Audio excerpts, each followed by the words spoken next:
So do not assume that if you preach now the Bible or the gospel of human rights that you will disarm your enemy. Quite to the contrary. You know, of course, those people nowadays, they don't have such powerful weapons. But tomorrow, you know, history, ladies and gentlemen, is always open, okay? Tomorrow, we have Manuel here. He's from Spain. There's 2 million Muslims now in Spain. I don't know how many people of foreign ancestry or foreign gene pool you have in the UK. But the fact of the matter is, regardless of how much I can diminish myself and demean myself, regardless of how much I can be nice to those people, this is no guarantee whatsoever that those people will be nice to me. You see the point?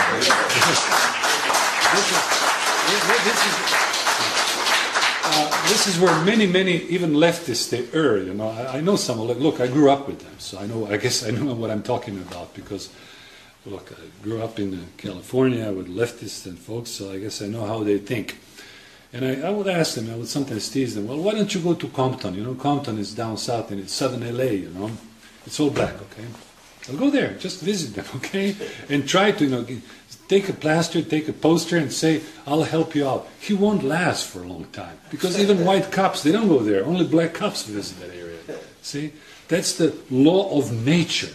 And that's it. I mean, you cannot change it. You can send 2,000 Antifas now.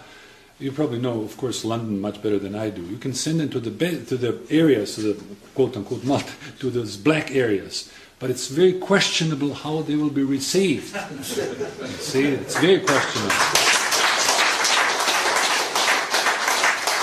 So this is one of the answers you got to always serve on the platter to your detractors. So do I, for instance.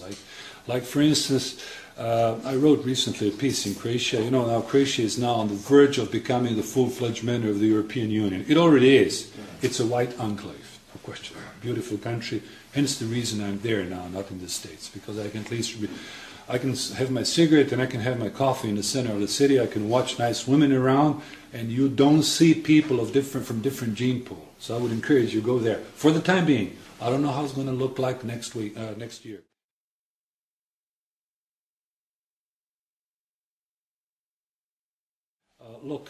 Just look at the profile. Another example, because I want to illustrate it.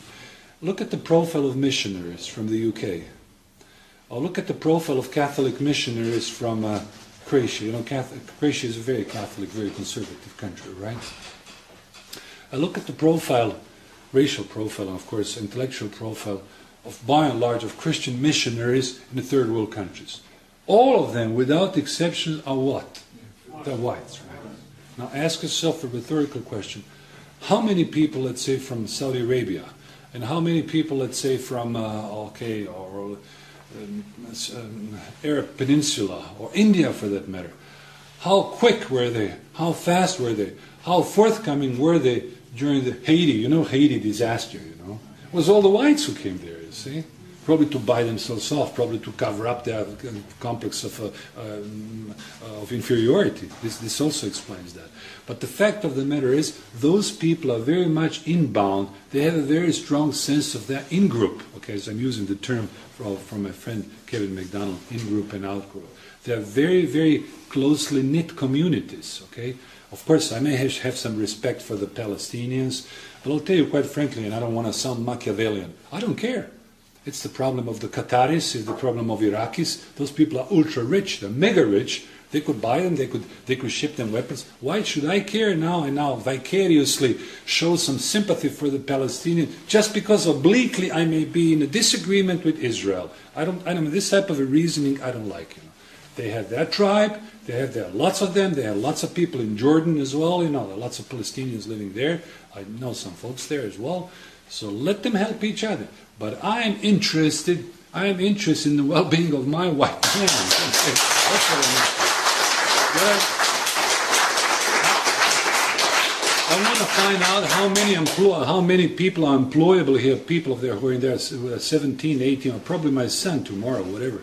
I'd like to know exactly that he can get a job here, that he can function normally. That's my prime interest. Not how some missionary from Croatia is going to pontificate about the Bible and Jesus Christ in, let's say, Nigeria or Sri Lanka or wherever, you see.